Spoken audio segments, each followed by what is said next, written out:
बिस्मिल्लाहिर्रहमानिर्रहीम। इय्याका नअबुदु व इय्याका नस्तईन। दुआ पाक परवरदिगार से इस हसास मौजू के ऊपर जो भी अल्फाज मुँह से अदा हों वो अल्लाह और अल्लाह के रसूल के अहकामात, और उसके बाद मुफ़क़्क़े इस्लाम प्रोफेसर डॉक्टर हज़रत अल्लामा मोहम्मद इकबाल रहमतुल्लाह अलैह के विजन के मुताबिक और उसकी हदूदों को यूथ के अंदर रहकर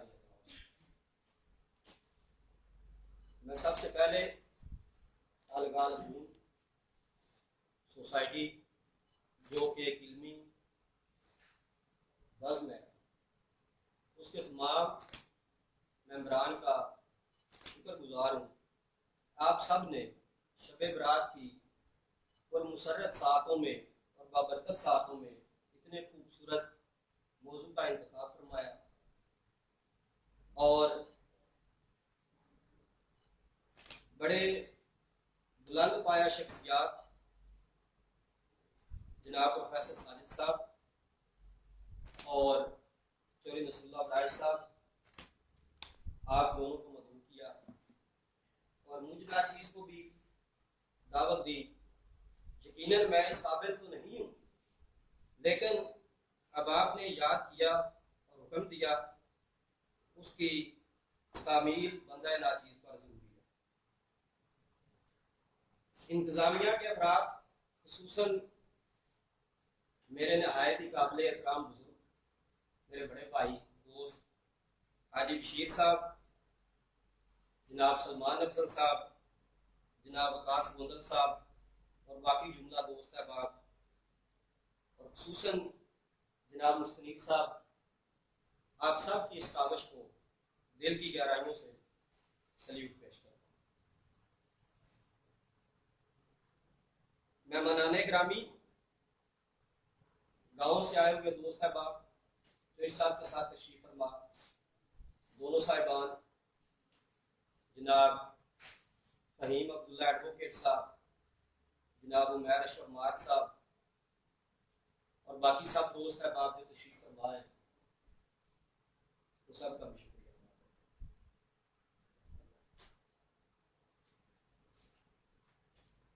जब मुस्तनीर भाई ने इस टॉपिक के लिए मुझे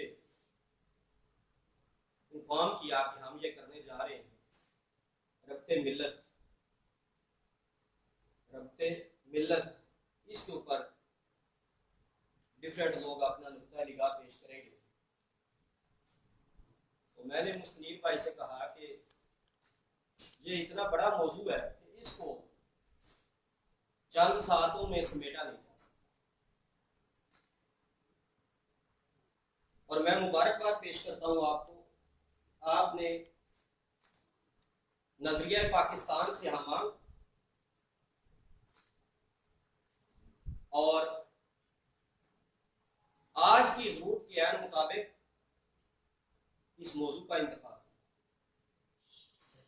मौजू वही अच्छा होता है जिसकी मुआशरे के साथ रेलेवेंस ज्यादा से ज्यादा, बजाय इसके एक ऐसा मौजू मुंतखब किया जाए कि जो किस्सा पारी ना हो चुका हो और उसकी याद के दौर में कोई रेलेवेंस कायम ना हो, कोई रेलेवेंस बाकी ना हो, तो फिर वो सिर्फ एक इल्मी और अदबी बहस की हैसियत रखता है, मुझसे हासिल शायद कुछ प्रैक्टिकल टर्म्स में नहीं कर सकते। रब्ते मिल्लत कहने को दो लफ्ज और मिला के एक मजमूआ दोनों अल्फाज का, रब्ते मिल्लत। अब इसमें दो चीजों के ऊपर मैं गुजारिश करना चाहूंगा, क्योंकि जितने हवाला जात मेरे से पहले मुअज़्ज़िज़ीन ने दिए हैं, मैं अपने मुतालिया की कमी का भरपूर तरीके से इकरार भी करता हूँ और मुझे इसका इदराक भी है। खुसूसन जनाब नसरुल्लाह साहब का मुतालिया बहुत ज़बरदस्त है, बहुत बड़ी इल्मी शख्सियत है माशाअल्लाह, और प्रोफेसर साजिद साहब चूंकि दरस व तदरीस के शोबे से वाबस्ता है, तो लामवाला तौर पे इनकी जो इल्मी सलाहियतें हैं वो बहुत ज्यादा है। मैं कोशिश करूंगा कि रब्ते मिल्लत को आज के कंटेम्प्रेरी अफेयर्स के साथ रिलेट किया, असर हाजिर के साथ रिलेट किया। रब्त को हम कहते हैं कोऑर्डिनेशन, रब्त को हम कहते हैं लिंकेज। किस तरह का रब्त, किस तरह की कोऑर्डिनेशन और किस तरह की लिंकेज। अल्लाह की जात ने कुरान पाक में फरमाया कि पूरे के पूरे इस्लाम में दाखिल हो। रब्त किस तरह का चाहिए अल्लाह की जात को कि तुम पूरे के पूरे इस्लाम में दाखिल हो। फिर अलामा ने भी फरमाया कि फर्क कायम रब्ते मिल्लत से है, तनहा कुछ नहीं, मौज है दरिया में और बैरूने दरिया कुछ नहीं। तो रब्त हमने ऐसा कायम रखना है कि अल्लाह और अल्लाह के रसूल पाक सल्लल्लाहु अलैहि वसल्लम के जो अहकामात हैं, मुहिब और हबीब के जो अहकामात हैं, हमने अपने आप को उसमें गोताजनी करनी है। अपने जिस्म का एक बाल भी उससे बाहर नहीं रखना।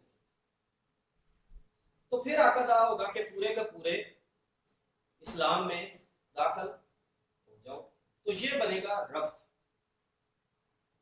अब जो रब्त है इस्लाम के साथ, उसको इस लफ्ज को इन्होंने लिखा रब्ते मिल्लत। What is the difference in between Islam and मिल्लत? मिल्लत और इस्लाम में क्या फर्क है? अल्लाह ताला की जात ने सूरह हुजरात में, शायद कुरान पाक में है कि ऐ लोगों, हमने तुमको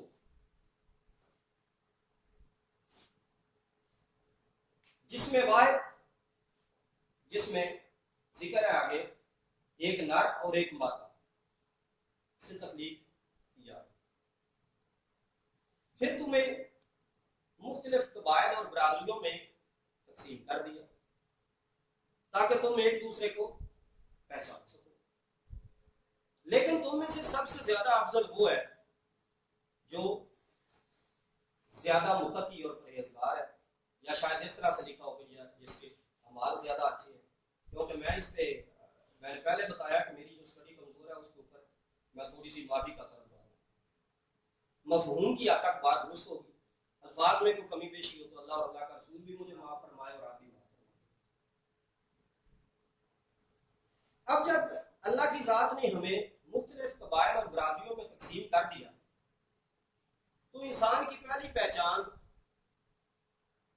मैं ये नहीं कह रहा कि इंसान की सबसे बड़ी पहचान, इंसान की सबसे बड़ी पहचान उसका नाम है। सॉरी, इंसान की सबसे पहली पहचान उसका नाम है। किसी का नाम है अफजल, अकरम, अशरफ, और खुशकिस्मत है वो लोग जो इस्लामी नाम हासिल कर पाते, बजाय इसके के रिचर्ड या समथिंग लाइक दैट। उसके बाद फिर हमारे कबाइल है, जैसे पंजाब में मुख्तलिफ जात बरादरी है। उसके बाद कबाइल की बुनियाद पर, लिसानियत की बुनियाद पर एक कौम की तख्लीक मगरब के तमाम स्कॉलर्स इसी पे करते हैं। एक कॉमन कल्चर, एक कॉमन एथनिसिटी, एक कॉमन ट्रेडिशंस, उसके ऊपर जिसकी वो बुनियाद उसवार करते हैं, उसको कहते हैं एक कौम। कौम को वो कहते हैं नेशन, कौम को कहते हैं वो नेशन। अब जब उसमें मजहब का एलिमेंट शामिल हो जाए, additional one thing, catalytic effect, then वो भी एक कौम बन गई। जिस तरह हम आमतौर पे कहते हैं कि मुसलमान एक कौम, बट हम कंफ्यूज हो गए। जो मुसलमान एक कौम है, एक्चुअली मिल्लत और कौम दो हम मैनी अल्फाज नहीं है। मिल्लत इज नॉट इक्वल टू कौम। गाइड पांचवी की या चौथी की, उसमें जिधर भी लफ्ज मिल्लत का आया उसने लिखा अल्फाज और मानी में कि मिल्लत का मानी है कौम। मिल्लत का सबऑर्डिनेट है, मिल्लत का असिस्टेंट है कौम। मिल्लत का जो मादा है वो प्योरली सिर्फ और सिर्फ दीन इब्राहिम नबी पाक सल्लल्लाहु अलैहि वसल्लम की जाते अक़दस पे। और जब ला इलाहा इल्लल्लाह मुहम्मदुर रसूलुल्लाह सल्लल्लाहु अलैहि वसल्लम का इकरार कर लिया, और जिन जिन लोगों को ये सादत हासिल हो गई, चाहे वो पश्तो बोलने वाले थे, अरबी बोलने वाले थे, चाहे वो फारसी बोलने वाले थे, या कितनी जुबानें बोलने वाले थे, चाहे उनके रंग कुछ भी थे, चाहे उनके मामलात किसी तरह के भी थे, चाहे उनके मामलात में रंग नस्ल खून जो भी था, वो सारे के सारे एक बहुत बड़ी अम्ब्रेला के नीचे आ गया जिसको कहते हैं मिल्लत। तो this is the definition of मिल्लत। अब मिल्लत के मुतबादल लफ्ज आपको मैं चैलेंज कर सकता हूं कि पूरी इंग्लिश डिक्शनरी में कोई बंदा ले आए तो मैं समझूंगा कि वो हमारे असातिज़ा इकराम की ऐसे। मैं रिपीट करने लगा हूं फहीम साहब, कौम का मुतबादल लफ्ज है ना नेशन। मिल्लत का मुतबादल लफ्ज मेरी नजर से नहीं गुजरा, अगर कोई ले आए तो मैं उसका मशहूर हूं इंग्लिश डिक्शनरी। तो ये जो रब्ते मिल्लत है, इसका मकसद है कि आपने पूरे का पूरा जब दीन इस्लाम में दाखिल हो जाना तो करना क्या है कि जो ला इलाहा इल्लल्लाह मुहम्मद रसूलुल्लाह जितने कलमा गो हैं उनके साथ आपने अपना राबता मजबूत करना है। और राबता किस तरह मजबूत करना है? उन बुनियादों पर रह के मजबूत करना है जो अल्लाह और अल्लाह के रसूल के अहकामात हैं उसके मुताबिक। अब उसमें मोहब्बत, रवादारी, अदलो इंसाफ और सारी इस्लामी इक़दार शामिल कर ले। आप मैं अब ज्यादा इस पे तफसीलात में जाऊंगा तो टाइम की किल्लत हो जाए। इस तरह से आप मेरा बताइए, आज के असरे हाजिर में दुनिया के ऊपर 55 या 56 या 57 जितनी भी मुस्लिम स्टेट्स हैं, इन सब को इंटरलिंक करना है आपने, इनको कोऑर्डिनेट करना है, सब मसालक को आपने कोऑर्डिनेट करना है, बैनल मसालक हमांगी क्रिएट करनी है। ये है इसका पैटर्न इज्तमाई, एक इज्तमाई रबते मिल्लत। और इनफरादी रबते मिल्लत से क्या मुराद है कि मैंने तमाम ऐसे अहकामात को फॉलो करना है जो मेरे अल्लाह पाक ने और मेरे नबी पाक सल्लल्लाहु अलैहि वसल्लम ने मुझ पर लागू फरमाए, और उन अहकामात के अंदर रहते हुए मैंने सारी मिल्लत की भलाई के लिए ज्यादा से ज्यादा अपनी कोशिश करनी। ये मेरी एक इनफरादी जिम्मेदारी है। इज्तमाई तौर पे हमने सारे मसालक को एक छतरी के नीचे लेके आना है। उसमें जितने इख्तलाफात है और जितने उसमें मुख्तलिफ तरह की आलाइशें शामिल कर दी गई हैं, उनको हमने बेहतरीन हिकमत अमली अपनाते हुए दुरुस्तगी की तरफ लेके जाना है। यही अल्लाह और अल्लाह के रसूल का हुक्म है। अल्लाह के नबी पाक सल्लल्लाहु अलैहि वसल्लम की 2-3 हदीसें मुबारक हैं। आपने फरमाया आना मदीना तो हिकमत वाली बाबू, एक जगह पे आना मदीना तो इल्म वाली बाबू। नबी पाक सल्लल्लाहु अलैहि वसल्लम तो इल्म का भी शहर थे और हिकमत का भी शहर थे। अब इल्म एक चीज है और हिकमत दूसरी चीज। हम देखते हैं हमारे मुआशरे में, हमारे असलाफ में ऐसे भी लोग थे जो बहुत ज्यादा तालीम याफ्ता नहीं थे, लेकिन वो हिकमत से भरपूर मसाइल का हल आज के आला तालीम याफ्ता लोगों से ज्यादा बेहतर तरीके से निकाल लेते थे, क्योंकि वो हिकमत से भरपूर। तो ये चीजें जो है ना, उम्मत के अंदर इख्तलाफात पैदा हो चुके हैं, इनको डील करने के लिए इल्म के साथ साथ हिकमत की भी जरूरत पड़ेगी।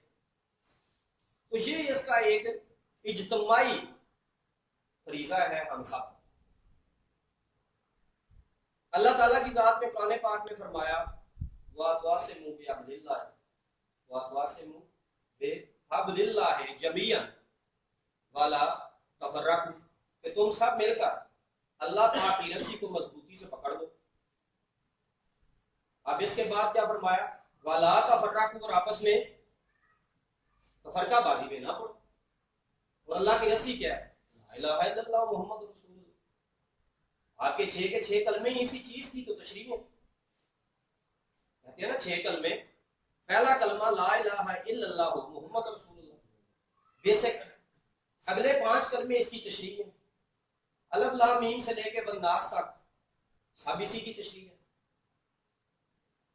तो ये जो मिल्लत का कॉन्सेप्ट है, ये अगर इसको आप सीक्वेंशली देखें तो नंबर 1 फर्द, नंबर 2 उसका कबीला, नंबर 3 उसकी बरादरी जात जिसको कास्ट कहते हैं, उसके बाद उसकी एथनिक ग्रुप, फिर उसका एक जियोग्राफिकल फैक्टर्स आ जाते हैं उसमें, फिर उसके ऊपर जिस चीज ने उसको कवर किया हुआ है वो है ला इलाहा इल्लल्लाह मुहम्मद रसूलुल्लाह।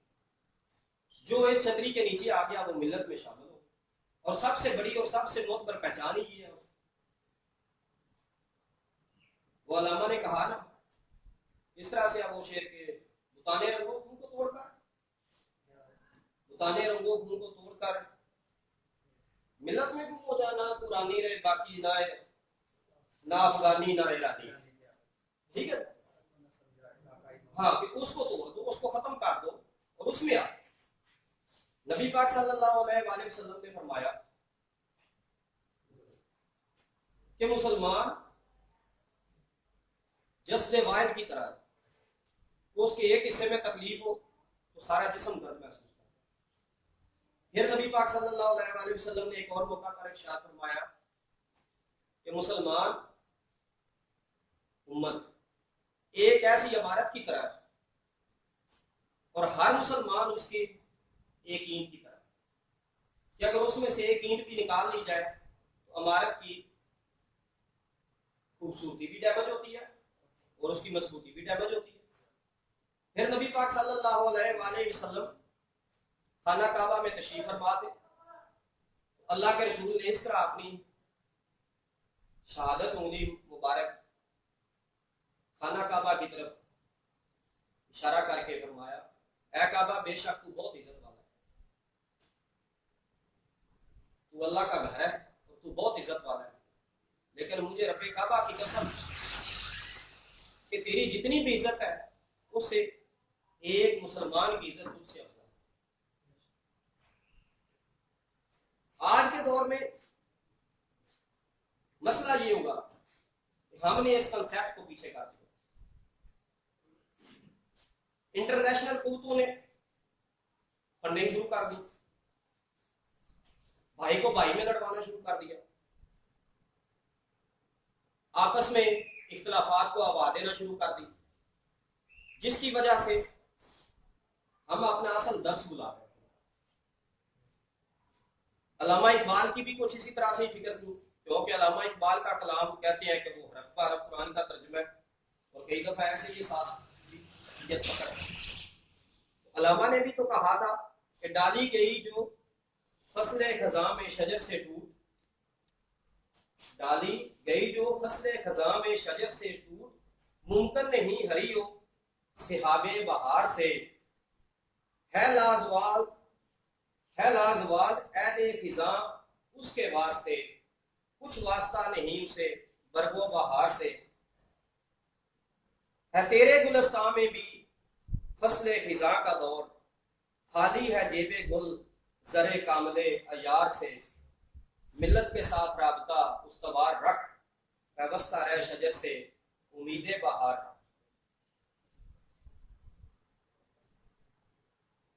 अब आगे जो आज के मामलात में मसला हो गया है, उसमें यकीन माने कि कम पढ़े लिखे लोग, दरमियाने पढ़े लिखे लोग, उन्होंने ये वबा पैदा नहीं की, ये ज्यादा आला तालीम याफ्ता लोगों के पैदा किए हुए। ऐसा कल्चर परवान चढ़ाया जा रहा है कि जो बच्चा एमए कर लेता है या उसके इक्विवेलेंट को सर्टिफिकेट ले लेता है, वो नजरिया पाकिस्तान पर तनकीद करके या तौबा इस्तग़फ़ार इस्लामी नजरियात पर तनकीद करके अपने आप को स्कॉलर मनवाना चाहता है, और वो लोग बड़े जल्दी उनको प्रमोट भी किया जाता है, सिर्फ और सिर्फ हमारे अंदर इतना पर्दाजी है। असल जो कॉन्सेप्ट है और जो असल में दावत है वो यही है रब्ते मिलत। और मिलत का मतमा नजर क्या है? मिलत का मतमा नजर खाना काबा है। मिलत का मतमा नजर काबे का काबा है। हुजूर नबी पाक सल्लल्लाहु अलैहि वसल्लम का रोज़ा अक़दस जो वहां की तालीमात है उस पे अगर हम चलेंगे इंशाअल्लाह ताला ये मुल्क भी तरक्की करेगा, मिल्लत इस्लामिया तरक्की करेगी, अल्लाह भी राजी होगा, हम अल्लाह के हुजूर सुरखरू भी होंगे क्योंकि नबी पाक सल्लल्लाहु अलैहि वसल्लम हमारी सिफारिश पर होंगे।